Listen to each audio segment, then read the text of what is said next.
So we are pleased to have Nathalie Voisin presenting today on advances and gaps in the integration of hydrologic sciences in power system studies. Nathalie is a water resources engineer at Pacific Northwest National Lab and leads an interdisciplinary group on regional water and energy dynamics for the Department of Energy. She also holds a dual appointment as assistant professor in civil and environmental engineering at the University of Washington. Her research focuses on climate, hydrology, and water resources management models with power system models, including production costs and aggregated building energy demand models. Some of her recent work focuses on drought and heat waves and their impacts on grid operations, quantifying predictability of grid operations, economics with climate phases, projections of hydropower and other topics related to that, and risk-based implementation of future water availability and climate-driven load disturbances. She received her bachelor's from ENSET in Toulouse, France, in mechanical engineering, and MSc from McGill University, and PhD from University of Washington in Seattle. So thank you so much, Nathalie, for joining us today, and we really look forward to your presentation. Thank you. Really would like to good morning and good afternoon, everyone. And I really like to take this opportunity to thank Bridget here. I think I met you just a couple of years ago, and you've been such a great support and mentoring, and really appreciate this opportunity to present today. So let me share my screen. Yeah. Okay. Can you see it? Yes. Good, thank you. So this presentation is on advancing gaps in the integration of hydrologic sciences in power system studies. And I would like to thank also a number of the team that with who I've been working on for the last couple of years, and also the sponsors who have allowed to make this, this work possible. So hydrologic science, let me move this on the side, sorry a bit. The point of hydrologic science is to understand and predict the spatial and temporal distribution of water resources, including their quantity, quality, and availability, and their relationship with the environment, which is phase of the hydrologic cycle. And in this presentation, I will really focus on the relationship with the environment, with the understanding that water and associated water management support energy and agriculture / land use. So let's look at this Sankey diagram that was put by USGOE back in 2011, and we are looking at the water flow connected with the energy fluxes. And if you look at this, the amount of water used for thermo-electric cooling, we are looking at 139 for fresh surface water. 139 billion gallons of water per day. And if you look at how much water is used, fresh water is used by agriculture, it's 137. So it's really the same order of magnitude. Of course, for cooling, there is surface discharge. This is withdrawal, but not much is consumed. Nonetheless, the water needs to be available. So when you look at those numbers at then 10,000 feet high level, you see that the electricity sector dependency on water availability is as large as agriculture. It's pretty important because traditionally hydrologic sciences has been thought to be land, water, and climate, but the energy sector is really predominant. What does that mean for the electricity sector? Over the US, here we're looking at the generation mix to meet the demand at all time. The electricity demand is being met by a number of technologies, not just thermoelectric plants, but also hydropower, wind and solar, and so on. 88% comes from thermoelectric. Not 88% is actually comes from water, but a fair bit. So when it comes to the interactions between water and electricity, we can really say that it's a matter of electricity security because of how much it relies on water availability. So the way that I structured this presentation, we already went through the first part, which was about facts. really setting up the hook here on why hydrology and power systems are tightly connected and how much it matters. So the way I will go next will be discussing about the concepts, because what's happening at this high level, you really need to understand how it works across different scales. What are the means of those dependency? So the concept, and then we'll go into the advances. What are the tools that we have developed, and what have we learned so far with those tools? And that will lead us to the advance and the gaps and opportunities in moving forward. So in this work, we have, let me put this in the back. Sorry, I'm struggling with that. In this work here, this is a work that we put together with the team in 2019.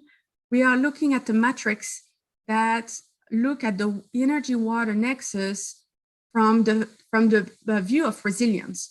So we are looking at the definition of resilience. There are numbers, but the resilience here is the Volker et al. 2010 interpretation, where in operations, there are three phases. The first one is there is a stressor. Here, this is the first surface water disruption. And in the first phase of persistence, the power systems are going to keep their function, but they're going to go around their functions and they're not going to deviate too much. This is normal operations. When the stressor, the droughts, become too severe, the system is going to go into the phase of adaptation. The phase of adaptation is it's a deviation from normal operation. But very likely when the stress is gone, you're going to come back to normal operation. And the third phase is transformation. When you go to that scale, to that phase of transformation, there is no coming back to normal operations. The normal operations are going to change. The system is going to have a different function. So that was a qualitative work that we did on this energy-water nexus. And we went through the different scales to understand this energy-water nexus through the phases of resilience. So the power plants that depends on water are hydropower, where water is the direct fuel, and then the thermo-electric plants that requires water for cooling. At that plant scale, you have one plant and one river. So when there is stress on that river, hydropower is going to reoperate and the thermoelectric plants are going to request variance because it's passive water management. It's not as hydropower.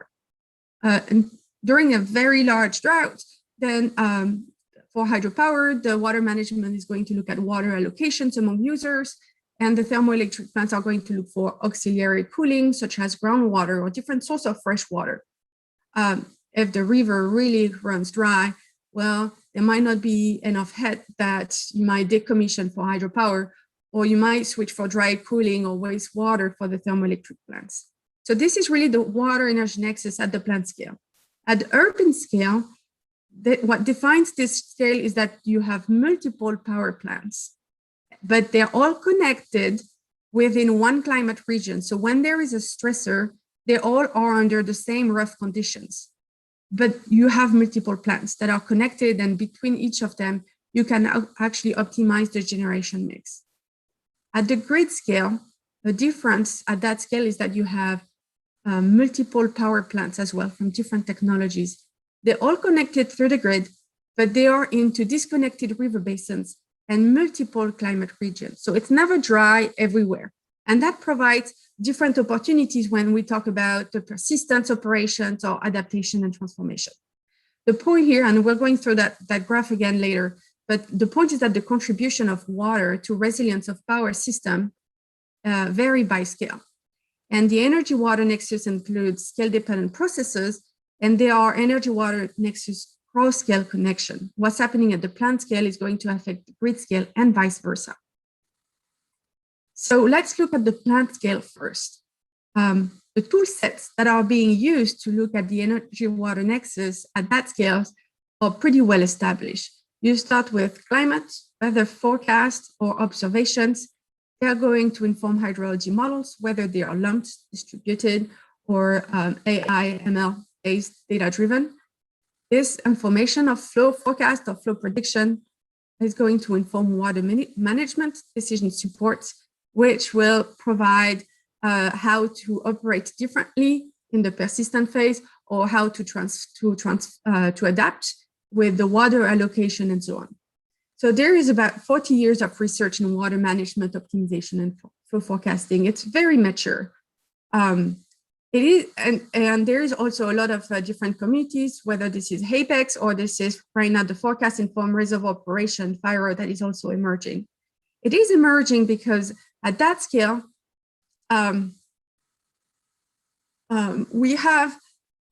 there's really been a successful plant scale hydrologic science. If you look at this map here, those are all of the reservoirs over the US. And in pink, it means that we could detect when foresight is being used in decision release. And in blue is when we could not detect it.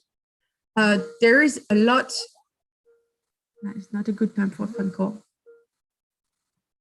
When this is in blue, it doesn't mean that the reservoirs are not using forecast. It just means that they might use forecast in different locations. But you can see with the amount of pink how the community has evolved over the last 40 years on the widespread use of forecast throughout the US. A challenge at that scale, and this is where the FIRO and APEX community are working on, is the challenge is the adoption of innovation.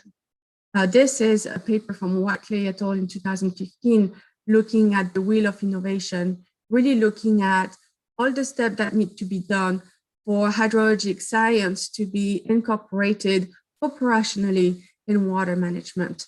And there are a number of criteria, but some of the ones that are the more difficult for the advance in hydrologic science is the complexity and the compatibility.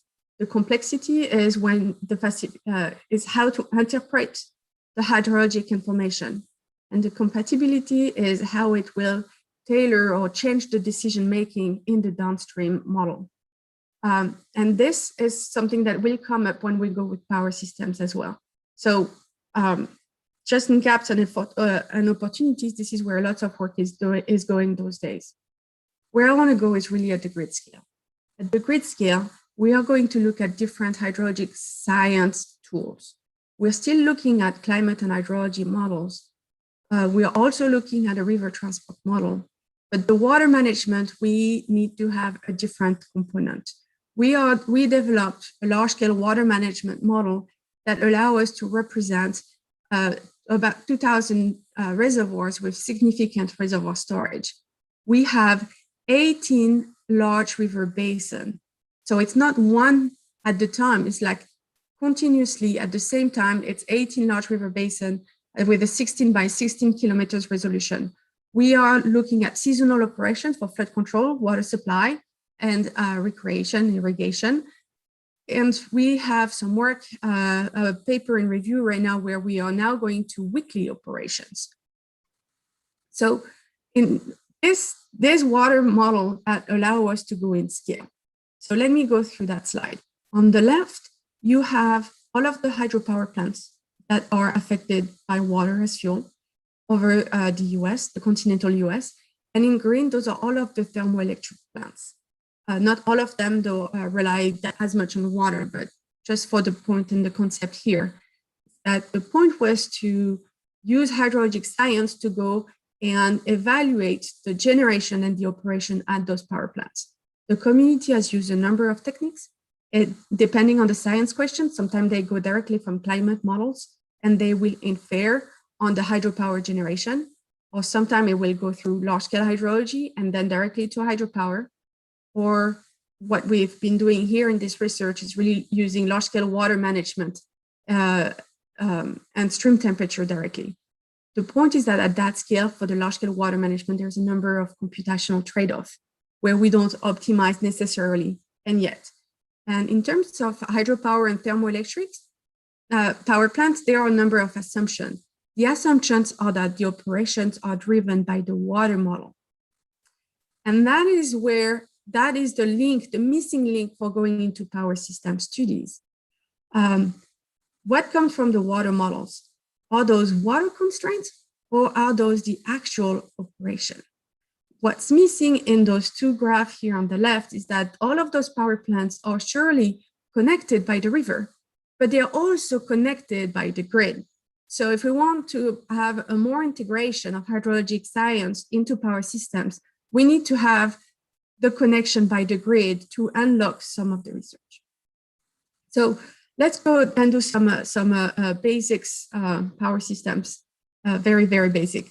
What is the power grid? The power grid connects thousands of generators through transmission lines to meet the electricity demand at all times.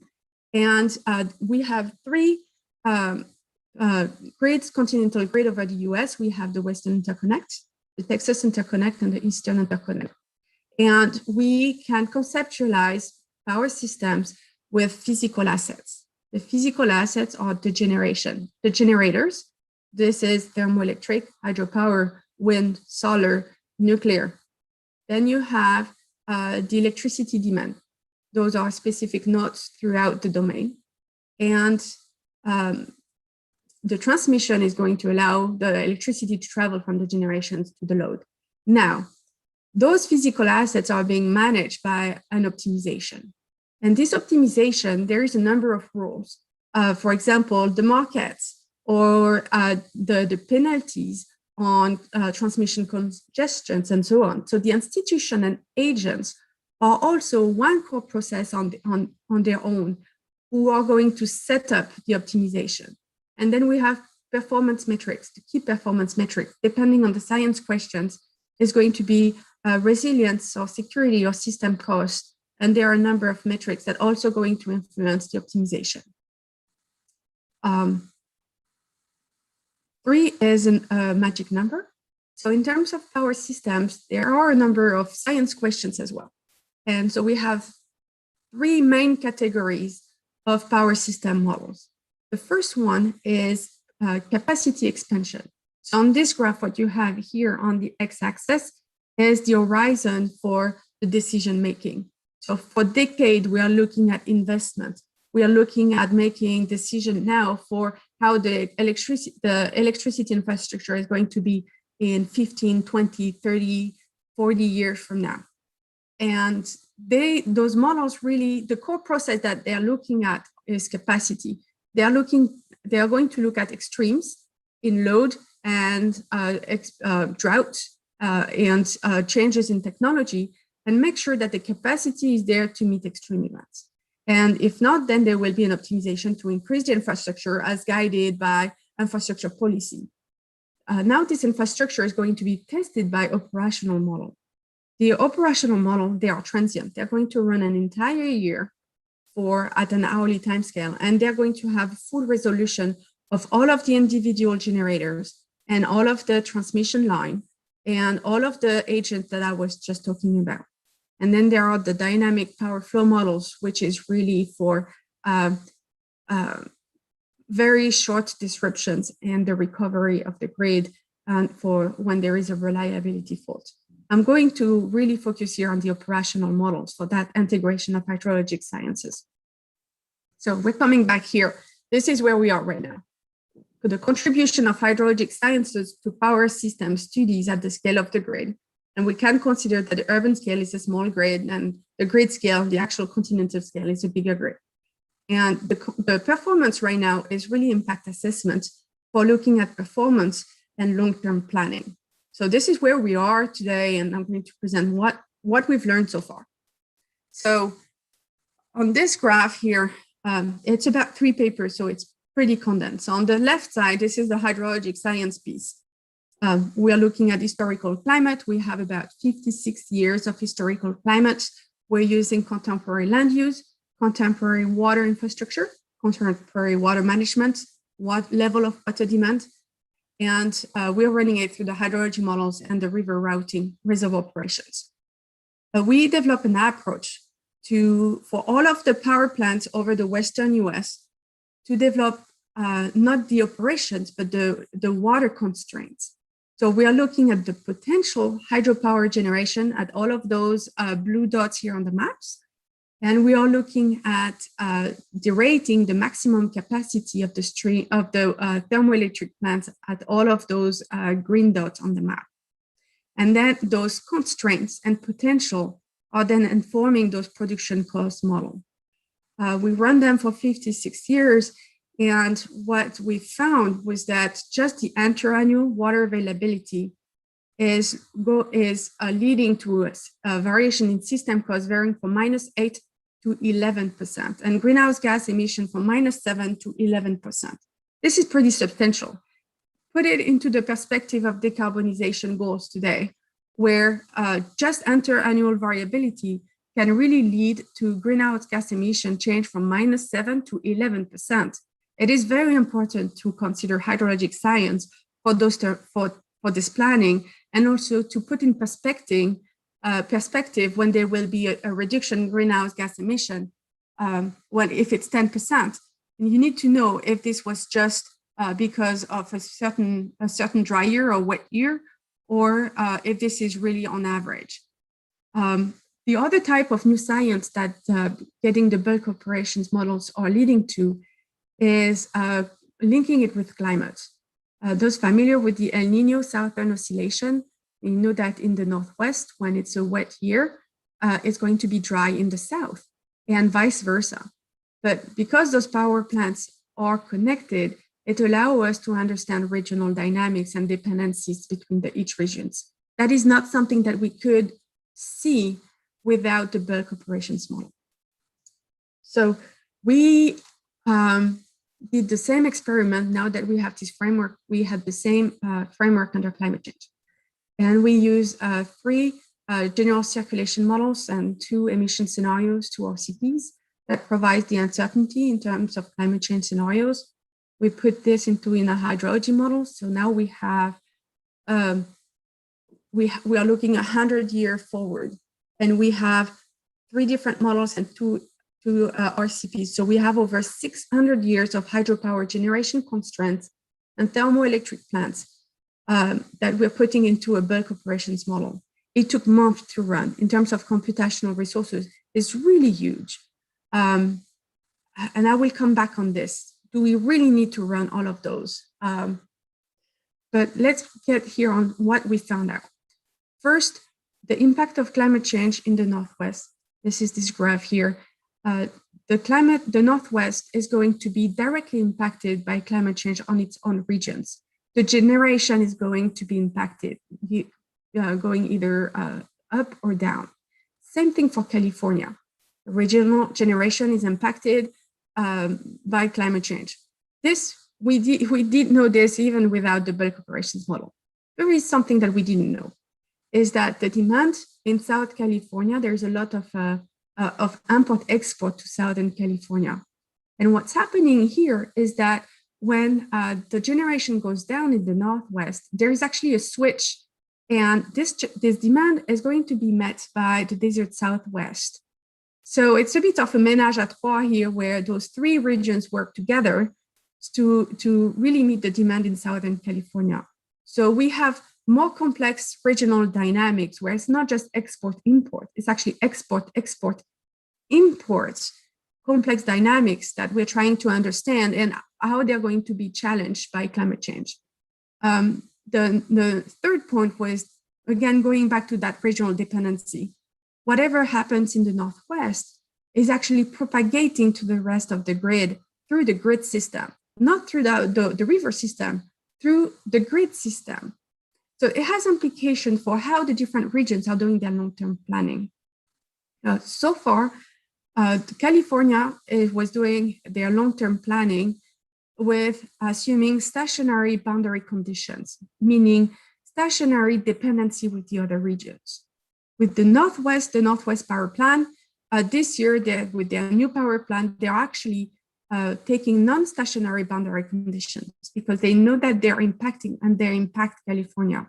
And I'm actually not familiar with the long-term planning in the desert Southwest, but last time I checked, the point is that it's important to understand what's happening in other regions to do their own long-term planning, because through the grid, it provides a lot of resilience. It can also provide some vulnerabilities if you don't take those regional dependency into consideration. So 600 runs, it was a lot. It took us months to run that. So the question that we get as we work with the Western Electricity Coordinating Council and a number of other long-term planners through the U.S. is, Can we reduce it? Are there some representative years that could be run instead? So we need to define critical droughts that specifically affect the electricity infrastructure. As you can see on this graph, this is about 10 years of soil moisture on July 1st, and they really show that there's not a single year that is ever the same. And we see here 2011, which was an extreme drought in Texas, and the critical year for the Western U.S. was not 2013 or 2014, that was 2015. So what we did here is that since we know where all of the power plants are, and we know their contribution to the grid because of the power system models and some free runs, we developed an index that we call the water scarcity impact factor that looked at the water availability of each of those plants and weights them in a way that it's indicative of what will be a critical drought for the grid. So with that water scarcity grid impact factor, here we had 56 years of historical weather that we ranked them through this index. Because it's the Western U.S., there's a lot, it follows a lot hydropower. For developing such an index over the Texas interconnect or with the Eastern interconnect, there are some switches that need to be done, and it's open research on how to define those critical years. But for us, it worked well with the Western U.S. with this definition of the metric. And we see that we have, as the index is decreasing, the production cost is actually increasing. That allows us to select a couple of years that we would like to test as we follow up on our research. So we selected 3 different droughts, 1 average year and 1 wet year. And we decided then to do some compound research, compound effect. So in this work here, we looked at the impact of droughts compounded with changes in fuel prices, because we understand that long-term planning is not just about climate change. There are a number of other factors such as technology, innovation, and changes in market. So we need to understand how the different regions are going to react. So on this graph, every time you see the blue bar and the blue bar goes down, this is the regional response in generation to drought. So in the Northwest, when there's a drought over the Western U.S., the generation goes down. In orange, this is the reaction, the response to increases in fuel prices. And in the Northwest, we see little response in that region. This is different in Southern California, where we see that when there is a drought in the Western U.S., the generation needs to go up. But when there is increases in price, the generation is actually going to go down because they're going to import from the desert Southwest. So for the desert Southwest, when there is a drought somewhere in the Western U.S., the generation goes up, but it's also sensitive to changes in price.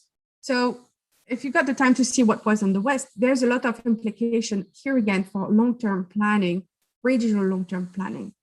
Because if you compound here now climate change and droughts and changes in fuel prices or infrastructure scenarios, over the Northwest, really climate change is going to be a huge impact, something that you really, and most important, it's a direct impact.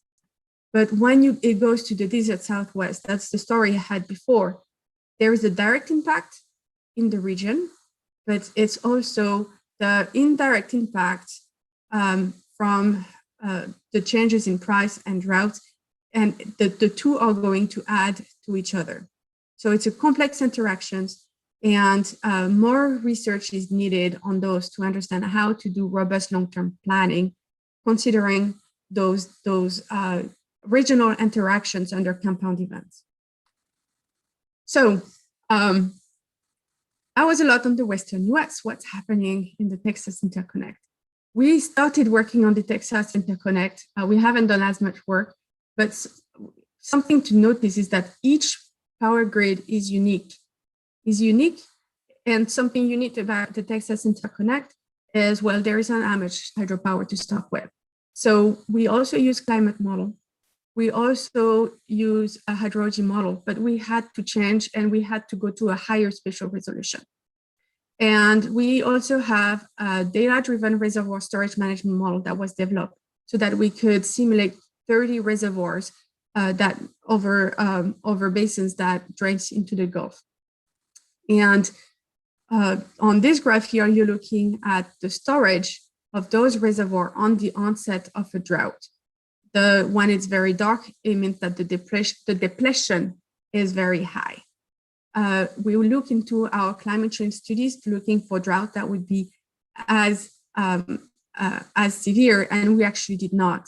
It means that we may have to go into statistical processes to understand better those extreme and how they impact the water management. We have not linked them to power system models yet, or we did with capacity expansion, but not the operational model yet. And here is why. We are lacking a bit of data. So what we have here is that we had to do some assumption where for each of the reservoirs, there is a thermo-electric plants that some thermo-electric plants are associated with some of those reservoirs.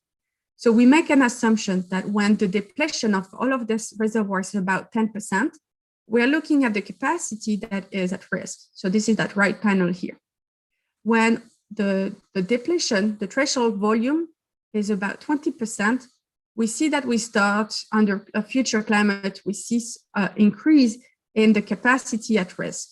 And it goes up with, if the threshold starts being 50%, then you have the uncertainty that increases with the volume threshold. So we are trying to move forward on understanding the spatial diversity between the different power plants.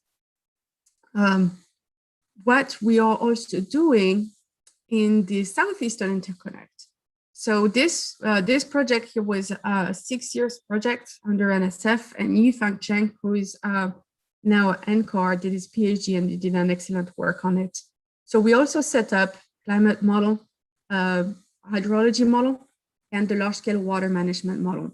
Now, the water management over the Eastern U.S. is not the same as the Western U.S. The storage is not the same. So what Yifan did is that he improved it so that it would be the release would be based on storage targets. What he also did is that he set up a stream temperature models with reservoir stratification, and then it was used by the team to force a capacity expansion model. So really one of the major drivers for hydrologic sciences and the power systems in the southeastern is stream temperature. On the right, it's one of the key results, although I encourage you to look at all of the 3 papers. It was a shift. Let's come back to the characterization of thermal extreme. We're talking about critical droughts. Here it will be critical thermal extremes for the power systems. And we are looking at the probability under historical conditions, the probability to have a thermal extremes when you have low flow condition, which is what happened under historical conditions. It's really more likely to have both thermal extreme and low flow if you already have a thermal extremes. And then under future conditions, there was a huge shift. Look also at the changes in probability. Now we are at the 60%, where more likely you will have both thermal extreme and low flow to be concurrent when you have low flow conditions. And we know that low flow are going to be more frequent. So this is pretty, that's something that needs to be taken into consideration in long-term planning as well. Something that we did also over the Northwest, just to go into the Northwest, and it's about compounding event as well, is that we evaluated a number of infrastructure under climate change with the Northwest Power Council. And then we looked at this time for this one, we run thousands of power system model simulations. And we see that under no climate change conditions, all of those dots here represent a shortfall. And we had about 2 shortfalls per 100 years on average. That's the built infrastructure with no climate, if you don't consider climate change. And if you consider the impact of climate change on flow only, you added 2 shortfalls per 100 years on average. When you added both flow and the impact of climate, if you looked at the impact of climate change on demand only, you had +5. And when you combine the effect of climate change on both water and load, then it was +13, which is more than the sum of it. So far I've talked a lot about the impact of climate change just on water availability, but the point here is to really show that you really need to have the impact on climate change on load, on flow, and work that we're doing also with North Carolina State University is on the wind and solar.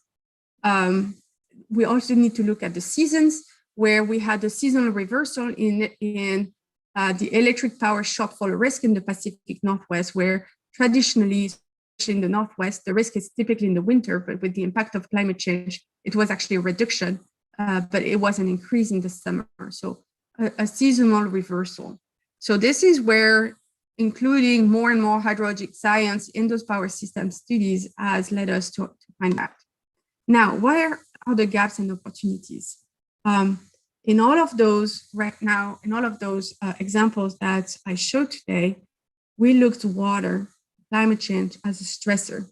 And we looked at how power systems were reacting or how, so de facto, because we looked at only power systems, some of the transformation was decoupling from water. But in reality, especially when you look at decarbonization, when you look at how the grid is going to be challenged over the future, it is important to consider environmental system, not just as a one-way pass. It's not just an impact assessment. It's actually a partnership because it can really provide a lot of storage. So one of the opportunities here is to look at looking at water, not as just a stressor, but also an opportunity to provide stability to the grid and also support integration of new technology. Hydropower in particular has the capability to operate differently if influenced and having incentives by the market, but they can operate differently to provide the stability and also provide additional storage for technologies. So the integrated resource planning at utility, urban, and watershed scale is really a major direction of research. Something that I want to mention here also at the urban scale is the availability of water system, whether this is distribution or sewer or irrigation system, they really can be co-optimized so that they contribute to the grid. So that's an area. The other gaps and opportunities, that was very qualitative, but the other question is how can we challenge the models? We looked at a number of power systems, and there are a lot of power system models out there. And it turns out that sometimes you have one power system model for one region and one science question.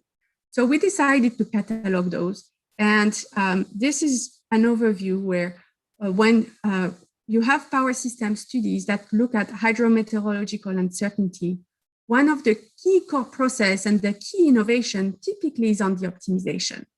But the optimization becomes so complex that a computational trade-off is typically that you start aggregating the physical assets together. When power system studies looking at sensitivity to global change, so climate change, change in urbanizations, change in transport, typically the key contribution to science is how the physical assets are representing. Changes in load, you just change the input into the power systems. What is not challenged, even though it's global change, what is not challenged is the connections between the physical assets. The optimization and the decision agents are not challenged. And when people look at technology innovation, what about we put more wind, or we're going to have a new hybrid systems? In this case, typically it's both physical assets and optimizations, but on very short time steps. So as we move forward in our more integrated systems, and we're looking at multi-sector dynamics, really here calling the community to really challenge the representation of power and water systems. And this is not just a physical asset, but it's also optimization, agents, and metrics. I was talking about water systems earlier. If you challenge the optimization, you can actually integrate more of the water systems into the power systems. So we need flexible and scalable modeling platforms that facilitate the representation of power and water systems, and it will take hydrologists and power system engineers to talk together. So in conclusions, we have, coming back here, it's that we do need to have realistic representation of water systems in power systems and vice versa. We need to be cognitive. We need to use our knowledge because we know that the energy-water nexus has a lot of regional components, seasonal components, even the extremes are not the same. And we need to challenge the optimizations, the horizons of the optimization, and the system objective, the agent's decision-making, and also consider the cross-scale dependencies. The systems are more and more integrated. So we need to look at systems of systems approach. Something to consider though with that system of system approach is that it can be done at a very high level, but we really need to embrace the fact that there is an evolution of those systems through the scales. And we also need to understand that those interactions are non-stationary. There's been a changes in human system over the last couple of years that goes so fast that we actually have emerging questions where process-based model takes a long time to develop. So the question is, can data-driven model also help us accelerate and understand that non-stationarity in those interactions? So that concludes the presentation. And again, I'd like to thank all of the teams that have been helping to put forward all this great work, and also the supporting community. One in particular is the multi-sector dynamics community, and then the sponsors, IM3, Hydrowires, and NSF. Thank you.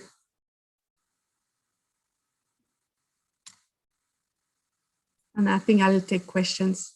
Yeah, thank you so much, Nathalie. That was excellent, a really fabulous overview. And you must not be sleeping these days, but seeing all those papers that you're publishing, that's incredible. So I have one question to start off, and people can type their questions in the chat. You know, you mentioned that the Southeast is very vulnerable to temperature issues. Do you think they will go towards dry cooling to reduce that risk of temperature issues, or?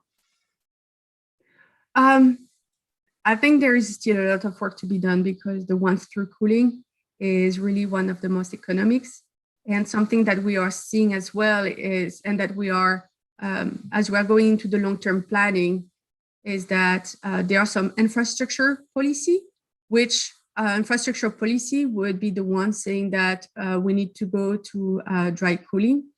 But through our new models and the models that we need to develop, one of the things that comes out is also the system cost. And if we better define what critical thermal events are, and if we can predict them, the question is, how can we have more trade-offs so that we maintain the cost, but we also, as possible, we even enhance the environmental health. So that will be some of the question here. And with the availability of storage, can we also avoid doing some shifts in technology? Right. This is some of the question that we ask right now, because there would be such a huge investment and shift in the entire power grid that we want to make sure how to manage all those physical assets from different perspectives, from the impact on the water, from the impact on people with the system cost, with the impact on the resilience as well. Alex, would you like to go ahead and ask your question? Oh, yes. Thank you for the presentation. Actually, I just type it my question in the chat. So basically, I was thinking. So here you treat the whole system and all the thermal power plants like a connected system, right? So I mean, I read a lot about the energy decentralizations, like a community-based stuff that's going on in California right now. So does that mean that there will be like many isolated spots that they do not like communicate or connect with the main grid. So I'm not expert in energy, but I'm just curious about all those recent trend and the impact on the regional supply and demand. Thank you. Thank you for this question. Yes, as I said, a lot of every region is very unique, and what we call the distributed generation is when people put solar roof, and that is one of the major challenge for long-term planning, because it's really changing. It means that when we do load forecasting, there is even more uncertainties. Because you now have to forecast solar in many different, in even more locations. So that is a challenge that needs to be considered, and that sometimes is a reason why we need to have more reserve and more storage. The other thing that you mentioned is more microgrids, and the microgrids have been thought for a while of ensuring that providing resilience, because you would be disconnected. And so you are protecting yourself from disruption in the rest of the grid. What we are showing here as well is that in microgrid, very often it means that all of your generators are going to be exposed to the same extreme events, for example. So that is also one issue when you're not connected to the rest of the grid. What happened to Texas earlier this year is without this connection with the rest of the grid, you're protected, but you're also missing some part of the resilience and the regional dependency that provide that resilience as well. So there is a lot of debate on that indeed in the community. Does anybody else want to ask any questions? Because I have a couple of other questions, but I'd like to give an opportunity to anybody else to ask questions. You can unmute yourself and ask directly. I guess, so following on your response to that, Nathalie, I mean, the WEC then, I guess it benefits a lot, and with the different climates, north and south, and so impacts, and seems like interannual variability is very important. So if California was on its own, it would be in trouble, a lot, I guess. It would have to have much more capacity, I guess, as backup. So do you think California benefits a lot from being connected to the Northwest, in many of the past situations, the past droughts and stuff, or? Yes, actually in some of the recent studies, we were able to track during the most recent heat waves. There was a demand to the Northwest, so we can see what we call virtual water transfer on how the Northwest has been supporting California during some of the heat waves. Absolutely. And I guess do you also consider, I guess, the reserve margin in your modeling efforts, and. So let's talk about some of the models here. This time, I think that in our systems, it's just research over the last 6 years. By now I have tried 3 commercial models and at least 1 open source model. And each of them were very different.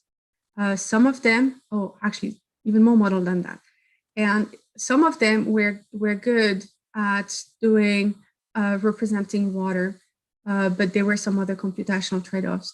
Some were good at where it was meaningful to have the congestions in the transmissions, so how to represent unserved load, and some where we are trying to be a bit more careful when we say that there is going to be unserved load. The reserve margin is, however, one of the key performance indicators. The models have been developed to have the representation of the margin that is representative. So this is one of the key indicators to understand some of the vulnerability of the grid. And remember the decision agent metrics. There are some, they decide how much reserve margin there should be in different regions. So just deciding this is going to impact our perceptions of the vulnerability of the grid. So we use the reserve margin and we see how it varied depending on the number of stressors. Something that we've noticed as well, the difference between the models is that, and that's this challenge for the Western U.S. for this size, is that we're using a centralized optimization. It means that we're using one optimization to do the unit commitment over all of the region at once. There are some regional constraints, but it means that the system, the objective functions is minimizing the system cost. In reality and in practice, we know that in the Northwest, there is its own market. We know that there is its own market in California, and same thing in the desert Southwest and in the Rockies. And we don't know yet, we don't have enough experience to understand if there were all of those different optimization regionally, how that would impact some of the research. So the open source model that we are using right now from the North Carolina State University, from Jordan Kern, is actually developed some research where they had regional optimization, and then the dependency were stochastic. And that provides some good insight on those regional dependency. There's a lot of research that is just calling to be done out there based on that. Well, thanks. Does anybody else have last chance to ask any questions for Nathalie? If not, maybe we can thank Nathalie for a great presentation and really appreciate your time. And you and I can stay online. Thank you so much, everybody.